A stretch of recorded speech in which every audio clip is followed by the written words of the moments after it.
Vous étiez cet enfant? Moi, j'étais un enfant. Je commence cette vidéo avec cette question. Vous étiez cet enfant? C'est une question que c'est pour vous. Moi, c'est une confirmation.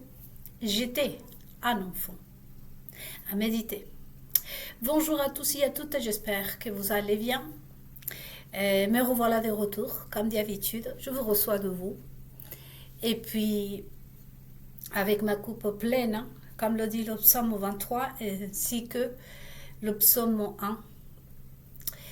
Et déjà remis, ça rétabli de mon rhume, qui a été vraiment bien, ça m'a permis de me reposer. Voilà, donc avec votre, et comme on dit, permis, on dit en espagnol, je m'assise pour continuer cette méditation qui ne va pas être aujourd'hui très longue. Vous étiez cet enfant. Moi, j'étais un enfant. Et pourquoi je commence cette méditation avec cette question et en même temps une question affirmative, la mienne. Et pour continuer à parler sur mon voyage au Chili, j'ai déjà présenté plusieurs cadeaux. Et bon, ce petit pull aussi, je l'ai acheté. Ça, c'est moi qui l'ai acheté en mémoire d'une tata à moi que j'avais, qu'elle avait toujours des pulls. Elle était une personne de laquelle j'ai hérité le goût pour la propreté. Elle repassait toutes ses affaires, tout. Elle vient repasser même ses pulls, elle les repassait, les pliait. Elle avait des placards où mettait tout ça. Elle passait du temps à prendre soin de ses affaires, de ses vêtements. Et quand j'étais au Chili, j'ai cherché ce pull. Comme ça, j'ai acheté, je pense que 3. Et en hommage à elle. Voilà. Donc aujourd'hui, je vous partage tous ces secrets qui autrefois m'ont été volés par, soi-disant, les intelligents, hein, qu'aujourd'hui, néanmoins, on sait d'où ils viennent. La plupart de l'élevage de monsieur Einstein, et non, on ne voulait pas si je dis monsieur, hein, vous allez comprendre plus tard, du poulailler, du poulailler de Einstein.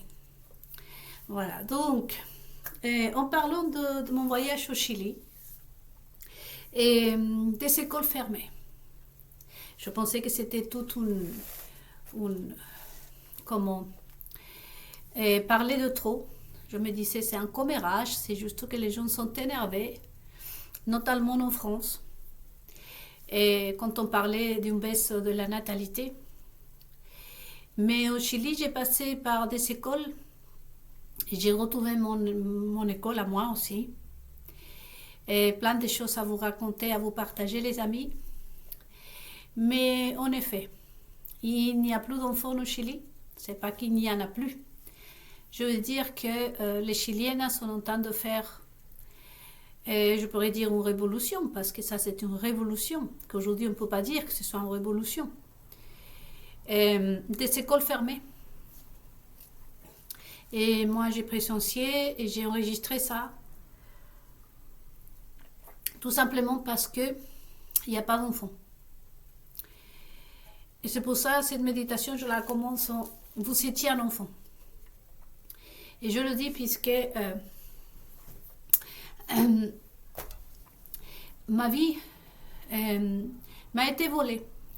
Et en quelque sorte, on a essayé de faire de moi une esclave de Babylone, dans la Babylone. Et si vous préférez, dans l'île Lolita. Mais moi, j'ai eu la bénédiction d'être né ailleurs dans un autre monde. La vidéo, je vous invite vraiment à regarder, les amis, les vidéos que je vous ai postées sur mon enfance quand j'étais au Chili, pour que vous sachiez d'où je viens un peu, pas pour moi. Et ma mère, il n'y avait même pas la sage-femme qui venait la tripoter, si on peut le dire comme ça, quand elle tombait enceinte. Ma maman, elle a accouché 12 enfants. Et mon père savait, comme ma mère lui disait qu'elle était enceinte, ou mon père disait, mais t'as un ventre un peu grand quand même. Mais ma mère n'était pas forcée de lui dire à mon père qu'elle était enceinte. Et personne a mis une caméra dans le ventre de ma mère, ni dans le corps de ma mère, et personne d'autre a touché, si j'ose dire, avec tout le respect que j'ai pour ma maman, les seins de ma maman autres que mon père. Il y a eu 2 personnes qui se sont appropriées, si je parle des seins de ma mère, c'était mon père, son mari, son époux, et l'homme de sa vie, l'amour de sa vie, et ses enfants que ma mère a allaité, parce que nous étions toutes allaitées, jusqu'à à peu près à 300 même, les femmes d'avant, et allaiter les enfants jusqu'à l'âge de 300. Et moi j'étais née, j'ai eu le privilège, c'est pour ça, encore une fois, je commence cette méditation en disant, vous étiez un enfant, moi j'étais un enfant. Je vous demande, enfin, à travers de cette méditation, de méditer, quel petit enfant vous avez été par le passé. Moi j'étais cette fille-là. Ma mère, la seule personne qui est née d'ailleurs à l'hôpital, c'était moi. Il fallait bien que je fasse, depuis le début, mais remarquez. Mais là encore, c'est la première fois où ma mère, on a pu, des médecins croyants, chrétiens et des vrais médecins, s'occuper de ma mère. Sinon, ma maman, une sage-femme qui accouchait toutes les autres femmes du coin, venait la voir pour ses accouchements. Et c'était une question de femmes. Et pour pas aussi trop s'en dire, parce que de cela, je parlerai plus en détail dans des livres, que je suis vraiment très prise partout, parce que j'ai beaucoup de choses, et du coup, je ne peux pas m'occuper du livre, d'écrire des livres en ce moment. Mais c'était une question de femmes, je réponds. C'était une question de femmes, donc c'était tout ça, comme dans les films, dans la sage-femme, appeler le père parce qu'on préparait la maman, on préparait le petit, bien évidemment, et qu'il n'y ait pas de traces, de dégradation, vous savez, et de l'amour, simplement l'amour. Et là, on faisait rentrer le père en lui disant, voilà, vous êtes papa, vous avez une petite fille, un petit garçon. Et c'était tout vraiment un événement magique en même temps et d'amour. Parce que c'est important l'amour. Moi, c'est une question d'amour. Le monde manque d'amour. Et c'était à peu près ça. Après, bien évidemment, le père faisait une fête. Les amis les attendaient. Plusieurs fois, les hommes, quand sa femme allait accoucher, les voisins faisaient une fête. Ils venaient depuis le matin accompagner le père, le futur père ou le père déjà. Ils étaient là, les hommes ont tant préparé et tout, ils étaient tous. Jusqu'à que madame accouchait le bébé et le bébé prenait la place de l'estar. Et donc là, il dansait, c'était un petit garçon attendu depuis longtemps, et ben là, c'était la fête tout le week-end ou toute la semaine, quoi. C'était l'enfant du pays, donc c'était vraiment merveilleux. Tout ça, c'est question d'amour. L'enfant à protéger, l'enfant à surveiller, parce que les enfants sont l'avenir de la nation. Nous, les êtres humains, on peut avoir ici, comme dans le livre de Genèse, quand Dieu retrouva la terre, la retrouve en désordre. Il y avait de l'eau, il y avait tout, mais tout était mélangé en désordre. Je vous invite, pour ceux qui sont juifs, chrétiens, et même vous, comme je vous dis, la Bible est aussi culture. Donc, a aussi jeté un coup d'œil. Comment était la terre dans le premier livre de la Bible, en désordre? Pourquoi? Parce qu'il n'y avait pas des êtres humains qui s'occupaient de la terre. Le bijou le plus important, l'être le plus important pour Dieu, et dans ce monde sommes nous, les êtres humains. Sans nous, rien marche, rien fonctionne, et surtout nous les femmes. Et elle est là la question. Il fallait vraiment, comme vous l'avez vu récemment même aux États-Unis, la première dame des États-Unis, que tout le monde, spécialement le peuple américain, comme je vous disais, a tous ses espoirs dans cette petite femme, parce qu'elle avait une réputation plus ou moins par son mari, d'être quelqu'un lié à Dieu et tout ça. Et qu'est-ce qu'on voit? Un robot qui s'occupe des enfants. Et encore une fois, les enfants. Les enfants, ils ont déjà une maman pour s'occuper, je me dis. Qu'est-ce que vous en pensez, vous? Pourquoi ne pas s'occuper des problèmes des personnes adultes? Parce qu'on n'a pas les capacités, peut-être. Je ne sais rien, je vous laisse à méditer. Et les enfants ont payé le prix jusqu'au présent, voyez-vous, toutes les... surtout les idées. Je ne sais pas si se dit idéaux, mais les idées des capitalistes, par exemple. Parce que ça va être peut-être pas surprenant pour vous. Confirmation, comme disait une sorcière. C'est juste que tout est une question de capital. Et le fait de mettre la main dans les femmes, le fait de tripoter la femme, pas simplement par son mari, sinon aussi par des autres femmes, et savoir la vie du petit, du bébé, même avant d'être conçu, jusqu'à l'âge adulte, vous êtes encore sur surveillance. Depuis votre naissance. Et les services secrets sont vus vos mamans en train de recevoir l'autopartie pour que vous deveniez un enfant, un bébé dans le ventre de votre mère. Ils sont vus vos parents. Vous savez que la télévision, c'est un des moyens le plus utilisés pour surveiller le peuple. Ils savent quand est-ce que vous avez été conçu et ils savent tout votre parcours. Vous pensez quel est quel est le but de tellement enregistrer et passer tout sur Internet aujourd'hui, de tout écrire? Je vous pose la question parce que je ne peux pas rester longtemps sur cette vidéo. De vous aider. Et justement, au Chili, c'est un pays, comme je vous dis, je suis la dernière génération à ne pas avoir vécu. Enfin, je n'ai pas vécu tout ça, toutes ces surveillances. Comme je viens de vous dire, ma maman, le seul homme qu'elle a connu, c'était mon père. Et ses enfants, et ma mère s'est jamais trimballée tout nue devant nous. Mon père non plus. Mais vous, on vous a programmé votre naissance. Et vous allez être né à telle et telle date. Des femmes qui se marient aujourd'hui, qui se disent non, non. Je vous tombais enceinte à 35 ans, à 39 ans. En quelque sorte, on vous a programmé. Surtout la nouvelle génération. C'est pour ça que je vous pose la question, quel enfant étiez-vous? Vous appartenez à ces enfants déjà. Depuis le ventre de votre mère, vous êtes déjà né en Babylone, à la Babylone. Et justement, qu'est-ce qui fait la différence entre moi, par exemple? Je sais que j'ai retrouvé d'autres enfants au Chili et partout dans le monde. Surtout, sûrement, il doit exister d'autres enfants comme moi. Nous, on n'était pas nés de la Babylone. Moi, je suis née de ma maman et de mon papa. Personne n'a mis la main, à part mon père. Personne n'a mis la main sur la vie de ma maman.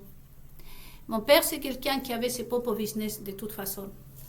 C'est pour ça que je vous invite à regarder la vidéo que je vous ai postée du terrain où je suis née. Il a travaillé ce terrain, il s'est contenté vraiment pas de peu, mais de nous nourrir, la nourriture que nous avions. C'était surtout la nourriture spirituelle, comme vous pouvez le constater, et surtout la culture, se cultiver. À table, c'était vraiment mon père, nous enseignait mon père. Mon père était un professeur, et ma mère aussi, à table.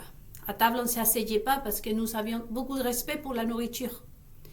Nous devons regarder la nourriture comme un diamant.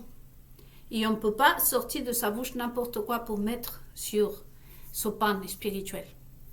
C'était des leçons de vie.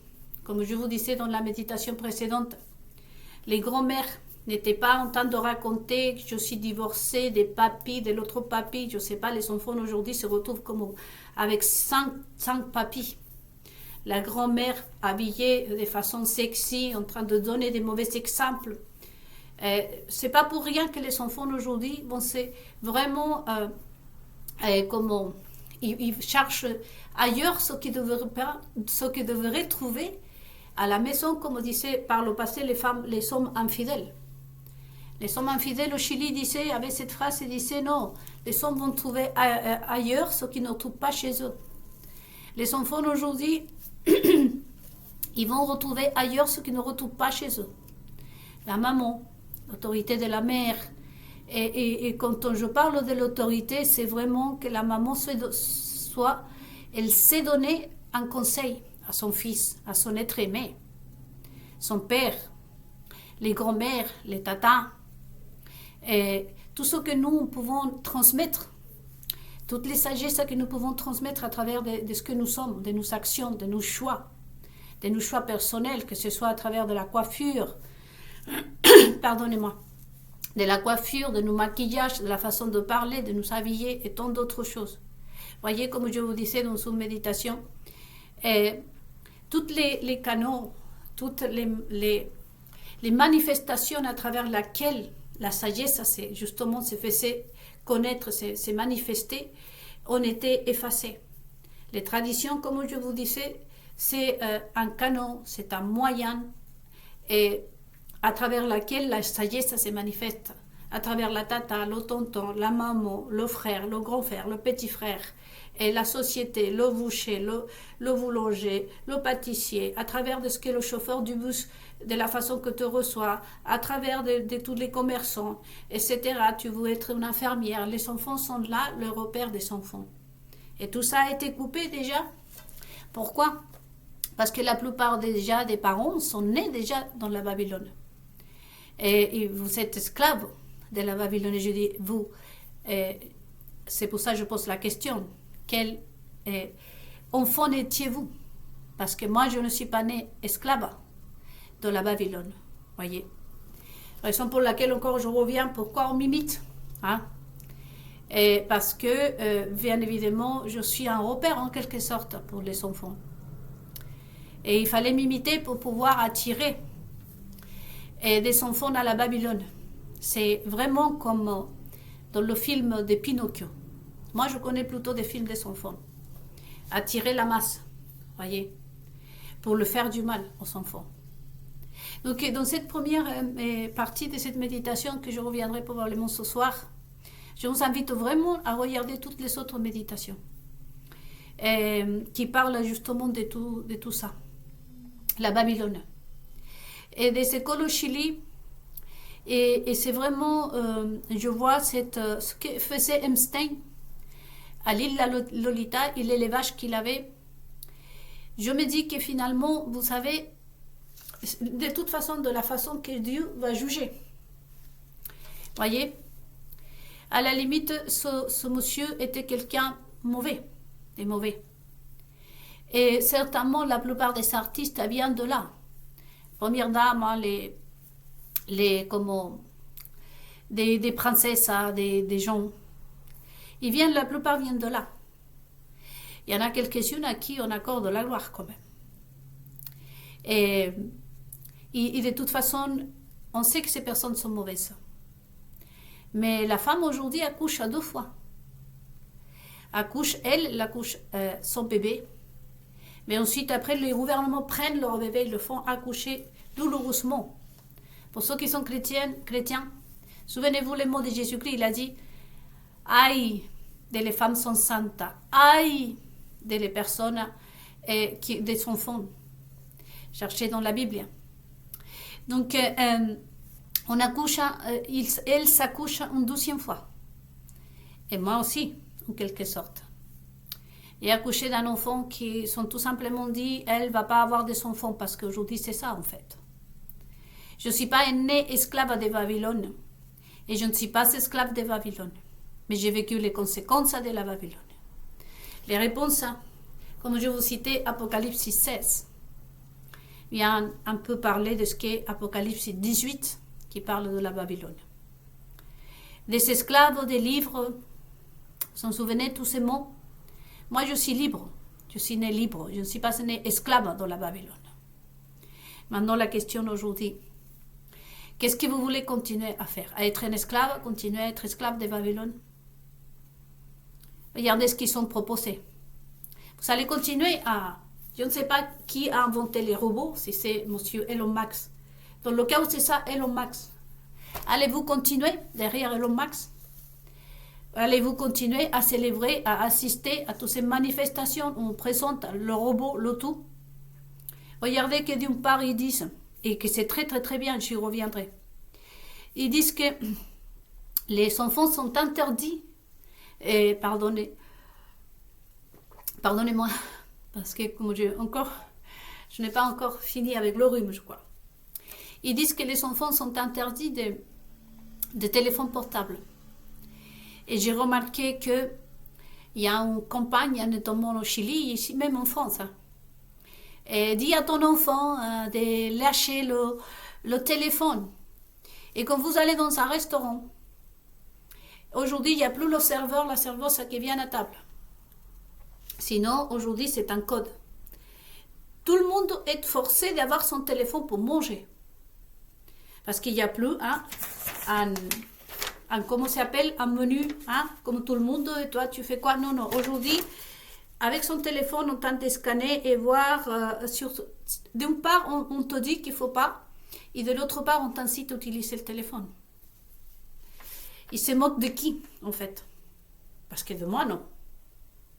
Moi, au Chili, tout simplement, je gueulais, et en France aussi, je gueule. M'en fous. Parce que de toute façon, vous savez, moi, je ne suis pas esclave de Babylone. Je n'étais pas esclave. Cependant, ils ont pris mon image, mes lunettes. Je vous dis, les couleurs de mes lunettes, toutes mes lunettes m'ont été copiées. Toutes mes gestes, ça même. Voyez? Parce que comme je vous dis, je suis allergique à mes propres cheveux. Donc, je les mets derrière l'oreille. Et là, vous avez vu votre homme, là. C'est lui qui, on ne sait pas si c'est les a coupés ou pas. Parce que tout le temps, il est là. On tente de parler pareil que moi. Là, aux États-Unis. On tente de faire, vous me direz, les schizophréniques, malades mentales. Mais parce qu'apparemment, tout ça attire. Surtout les hommes et les enfants. C'est pour ça que je remarque que chaque fois, je fais la remarque dans mes vidéos. Pas pour me victimiser. Parce que je le disais à toutes ces personnes, en commençant par Bernard Arnault, de Louis Vuitton, qui, comme je vous dis, sort un portrait, comment on appelle ça, il est à la une des journaux, là, en train de dire que la France, ça devrait remercier les milliardaires. Ça, c'est vraiment la Babylone, en fait. Voyez, c'est-à-dire que tu es esclave dans Babylone. Je viens chez toi, je te prends ton salaire, je mange tout ce que tu as, je m'installe là, je te dis tout ton salaire, tu me le donnes, pour que mon poteau aille s'acheter des châteaux, se construise une grosse maison, à je ne sais où, au Chili, mais toi tu dois me remercier.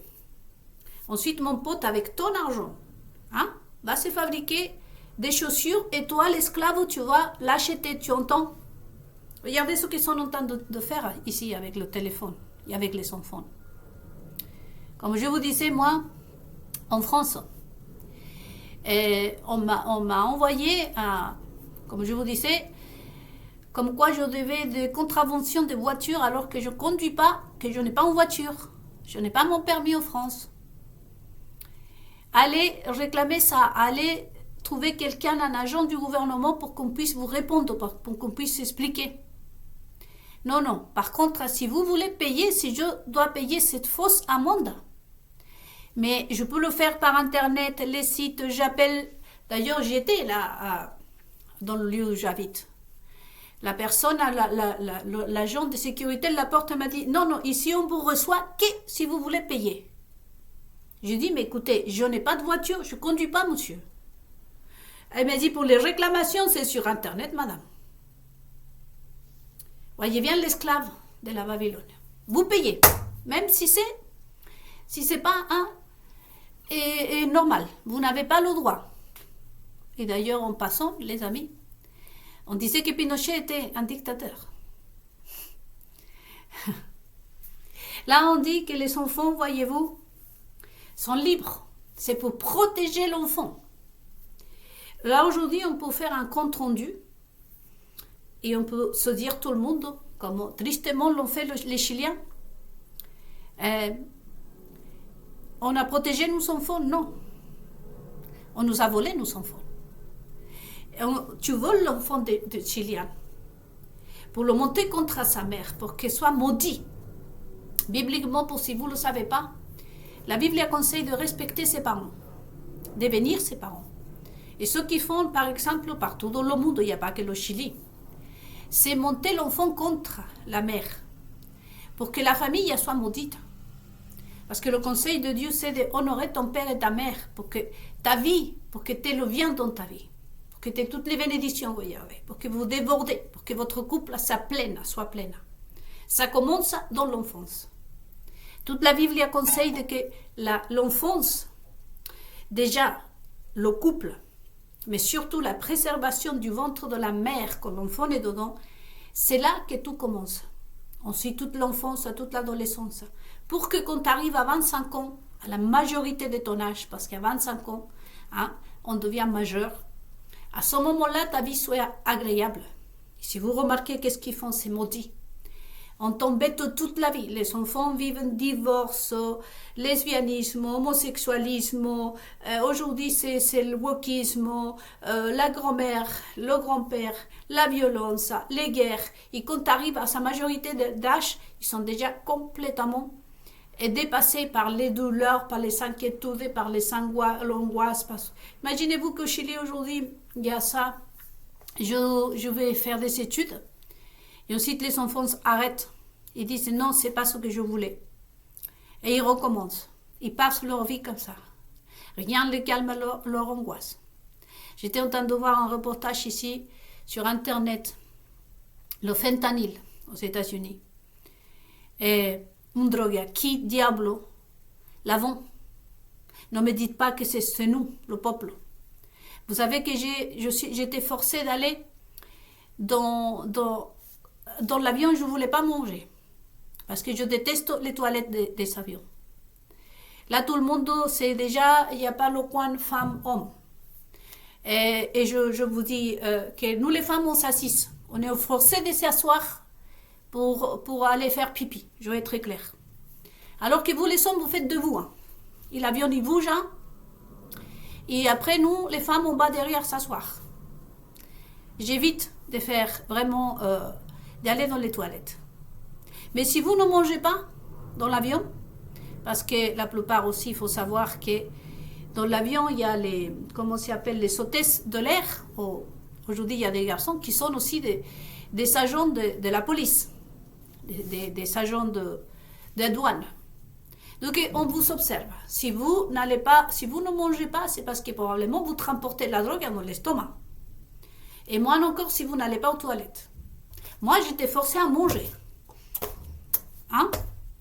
Et ensuite, aller aux toilettes aussi. Et de temps en temps, me promener.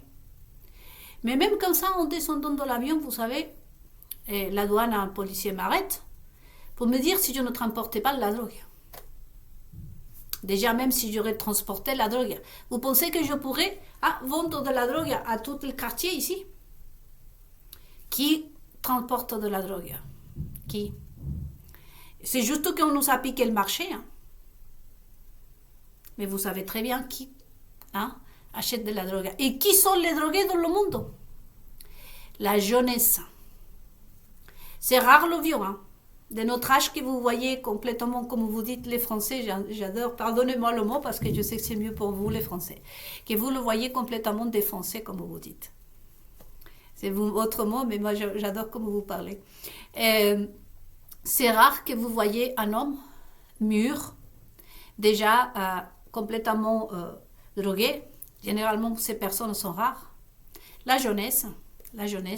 Donc, vous les fichez en l'air toute son enfance. L'adolescence, ça, c'est vraiment le moment le plus angoissant de leur vie. Et c'est là où ils se font aussi violer, tabasser, droguer, voler, violenter, pour arriver à l'âge adulte déjà complètement dépendant de la drogue. Et c'est ce qui se passe aux États-Unis. Et aujourd'hui, ce qui est en train de se passer au Chili. Et quand je suis arrivée en France, ça avait déjà passé, ça. Vous voyez? Je reviens au Chili. Mes nièces, ma famille apprennent que mon mari était quelqu'un de dépendant. Ils me regardent, tata, mais comment est-ce possible si tu as été quelqu'un de très soucieuse? Et je dis, je les ai regardés, je leur ai dit, aujourd'hui, au Chili, il y a des ingénieurs, des médecins qui tiennent leur garde qu'avec la cocaïne. Ce sont plutôt les professionnels, parce que de toute façon, qui pourrait s'acheter? C'est pas moi qui va s'acheter la drogue, j'ai pas l'argent, même pas pour m'acheter des clopes. Ça coûte un sacré pognon, fumer coûte de l'argent, c'est 10 euros le paquet, faites le compte à la fin du mois. Faut avoir de l'argent pour fumer aujourd'hui. Et donc je leur ai dit, oui, les drogués sont bien aujourd'hui comme au Chili. À l'époque en France, c'était aussi des cravates. Et on n'allait pas imaginer, nous. Surtout quand il s'agissait de la santé. Voyez. Pourquoi? Parce que vous, d'un moment, la drogue t'accompagne. Et aujourd'hui, après, quand les gens commencent à faire des campagnes pour la drogue, notamment en France, vous savez, je pense qu'il a réussi à freiner pas mal. Et, enfin, je crois. Là, c'est tout ce qui est agression physique. On passe à la vitesse supérieure. Mais l'idée, c'est toujours vraiment de vous détruire. Voyez? Et ma question pour moi, c'est, allez-vous continuer à être esclave de la Babylone? Comme je vous disais dans la méditation précédente, allez-vous demander à monsieur Netanyahou, à votre président en France, le symbole de la mauvaise exemple, à des présidents, que ce soit au Chili, au Brésil, de nous pousser à faire le bien? Nous allons leur dire, bon, il faut arrêter avec la Babylone pour que nous, on puisse en sortir. Vous allez tout simplement sortir de là. Parce que je ne l'accepte pas.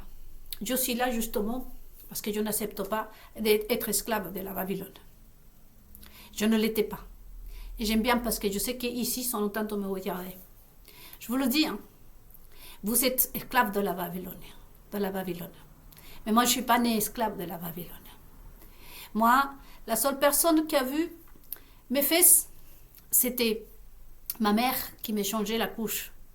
Ensuite, après, quand j'ai pu me laver toute seule, comme on dit, il n'y a que moi. Jusqu'au moment où j'ai eu mon mari. Ça, c'est parce que je n'étais pas esclave de la Babylone. Ce n'est pas un professeur des dessins. Je n'ai pas eu de professeurs, je n'ai pas eu de psychologues, je n'ai pas eu de personnes. Parce que je ne suis pas esclave de Babylone. Je suis née libre. Libre. Vous savez? Et toi, que tu m'imites à Tiffen, que tu passes la vie à dire chic en bleu, chic en noir. Elle est l'ambassadrice de la mode. D'ailleurs, j'étais en train d'y penser. Mais il reste un peu de temps. Et vous êtes sortis au secours d'Israël. Vous avez participé, non? À allumer des bougies pour Hanouka. Je pense que vous, les Français, je n'ai pas besoin de vous faire l'histoire pour vous dire que Hanouka, c'est la libération du peuple juif. C'est là que Dieu lui donne la capacité de se défendre, le droit à se défendre, et en même temps, le peuple a été sauvé. Alors, Tiffen, toi qui es Madame la Présidente, la femme la plus influente, la femme est super puissante, pourquoi tu n'as pas envoyé l'armée française là-bas à défendre Israël? Parce que tu vois dans quel état il est Israël aujourd'hui. Comme disent les Français. Je vais répéter ce qu'un youtubeur français a dit à son président. Tu aurais pu fermer ta gueule. Car lui, il reprochait qu'il y avait un soldat français qui était mort. Toi aussi aujourd'hui, parce que tu as ouvert ta grosse gueule, oui, parce que tu es une bête. Tu n'es plus un être humain pour te dire ferme ta bouche. Tu es une bête pour que tu fermes ta gueule. Alors tu es parti au secours. Hein. Tu t'es trimballé avec le Premier ministre d'Israël de partout. Tu as parlé au nom des Français et de la France. Tu as été à allumer des bougies à Hanouka. Vous avez ramené les Juifs. Vous êtes foutus du visage, comme on dit, de la gueule du Juif. Pour leur faire ça. Pour leur faire ça. La question est pour les Juifs. Hein. Jusqu'à quand vous allez croire à ces minables, vous? Que parce qu'ils sont, comme disent les Français, à cravate. Vous pensez qu'on veut vous du bien? Vous savez, les Juifs sortaient de la Babylone. Sortez de la Babylone de croire à ce que quelqu'un pourrait vous aider. Vous n'avez jamais respecté non plus, hein? Les Juifs qui sont fait confiance au président français, par exemple, à recevoir et aller allumer des bougies à l'Élysée. Vous savez, à part de manquer le respect au peuple français, parce que c'est le peuple français, moi, en tant que juive, je respecte le peuple français. Le peuple français, il a dit, c'est pas nos oignons, c'est pas nos affaires. L'Ukraine, c'est pas notre guerre. Et moi, si vous êtes un juif, répondez-moi. Ayez, hein? Et comme on appelle ça, la décence de me répondre. Qu'est-ce que dit ce Dieu d'Israël? Quelles sont les consignes de ce Dieu d'Israël? Vous n'avez pas respecté le peuple français. Vous avez cru à les promesses d'un petit homme ou petite femme qui s'est fait sodomiser par un petit homme. Hein? Et les conséquences pour Israël aujourd'hui. Tout comme vous avez reçu Cyrus, hein, en train d'ouvrir la Bible. Hein. Et aujourd'hui, Israël se retrouve dans cette situation. Moi, je respecte le peuple français. Moi, si j'entends le président de France me dire « Je vais venir t'aider, Nelida », et les Français de l'autre côté, le peuple français qui s'exprime et qui dit « Nous n'avons pas aidé cette folle », alors je me dis « Non, monsieur, merci beaucoup, ne m'aidez pas », parce que moi, en tant que juive, en tant que chrétienne, Jésus-Christ a dit « Où tu n'es pas bien reçu, va-t'en ». Si le peuple français a refusé d'aider Israël, il fallait respecter le peuple, pas un guignol, pas un sodomicé, pas un sadomite, pas un enfant de la Babylonie, pas ces personnes qui viennent de poulailler d'Epstein. Moi, je me dis qu'aujourd'hui, vous savez, en tant que juive, je me dis que Dieu nous aime. Parce que franchement, Israël, avec tout ce qui se passe en ce moment, Jérusalem est encore debout. Parce que vu comme votre comportement, votre rébellion contre Dieu, votre méconnaissance vis-à-vis de la parole de Dieu, et je ne parle pas qu'aux Juifs, bien évidemment, je parle aussi, surtout aux chrétiens, comme je vous disais. Alléluia, Madame White, et toutes les qui se disent évangéliques qui étaient là, au nom de Jésus-Christ, nous prions pour toi, Monsieur Donald Trump, pour que Dieu te guide. Dieu a guidé. Dieu a guidé. C'est ça la libération du peuple juif en Israël. Parce que je peux vous dire qu'il y a, excusez-moi, il y a du bruit. Excusez-moi. Parce que il y a des juifs qui sont prisonniers en ce moment en Israël.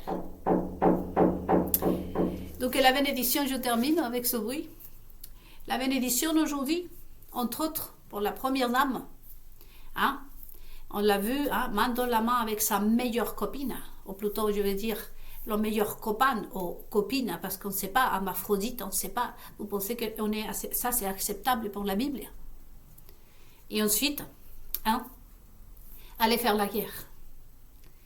Non, nous, on n'est pas ça. Nous, on croit en Dieu. Un Dieu qui est juste, un Dieu d'amour. Un Dieu d'amour. Donc, la 12e partie, je la ferai, les amis, ce soir, parce que là, vous avez... Et je tenais vraiment à vous remercier. Merci à mes 25 abonnés. Et on se retrouve probablement ce soir. Je vous invite aussi à diffuser. Je voudrais que vous en parlez aussi sur moi, à toutes les chaînes, à toutes les autres. Et...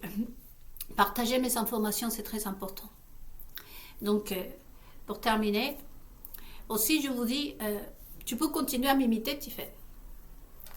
Tu peux continuer à traiter les Français surtout comme comme ils le disent, comme des abrutis, des ignorants.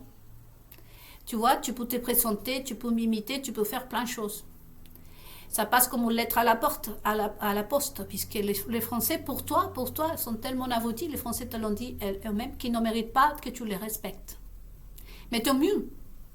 Merci de me faire la pub. Sur ça, les amis, je vous dis que toutes mes photos sont sur ma page Facebook Nélida Ducar. Je vous invite vraiment à aller regarder toutes mes photos, c'est pour vous, surtout la société française. Pour les Juifs, pour que vous sortez de la Babylone, pour que vous leur montrez que vous savez de la valeur, qu'il faut qu'on vous respecte. Hein? Ils ne vont pas comprendre, ils ne vont pas changer. Mais ce qui leur fait mal, c'est qu'on vous le dites. Voyez. Imaginons qu'aujourd'hui, moi, je sois décoiffée et que vous voulez me le dire. Et vous pensez que non, il ne faut pas. Si. Ce qui leur fait mal là-haut, c'est qu'on vous lui dites leur vérité. C'est pour ça qu'on vous a censuré. À cause de quoi? De la police. Police, hein? Police. Vous pouvez voir, hein, Tiffen, d'où elle vient. Hein? Tout le règle avec la police. La police. Voyez? Donc, je vous laisse à méditer. Je vous invite aussi sur ma page Facebook, Nélida Ducar, à regarder toutes mes photos, à faire vos recherches. Sortez de la Babylone. Le fait que vous leur dites qui elles sont. Tu nous mens. Tu fais ci. Vous savez, j'étais en train de voir pour terminer, je en parlerai largement et je vais aborder le sujet aussi du Chili, encore plus en profondeur. Vous savez, ce qui les a fait plaisir, par contre, c'est d'entendre certains gilets jaunes dire on s'est retiré. Et ces gilets jaunes, ce n'est pas une critique, c'est une information que je vous passe. Puisque je connais ces monstres. Et ces gilets jaunes-là, la seule faute que probablement ils ont fait, c'est de dire qu'ils sont fâchés contre d'autres Français. Pour eux, ça, c'est le meilleur cadeau que vous avez pu leur offrir. Que vous soyez contre les autres Français. Et que vous savez rester chez lui parce que vous avez peur. Peur de vous faire gasser, peur de vous faire crever l'œil. Là, vraiment, quand vous avez prononcé ces mots, je pense qu'eux, ils sont fait, ouais, champagne, on va fêter. Ce qui leur fait mal, c'est vraiment de les laisser, ne plus les regarder, les ignorer, leur dire que ça ne se fait pas, les affronter.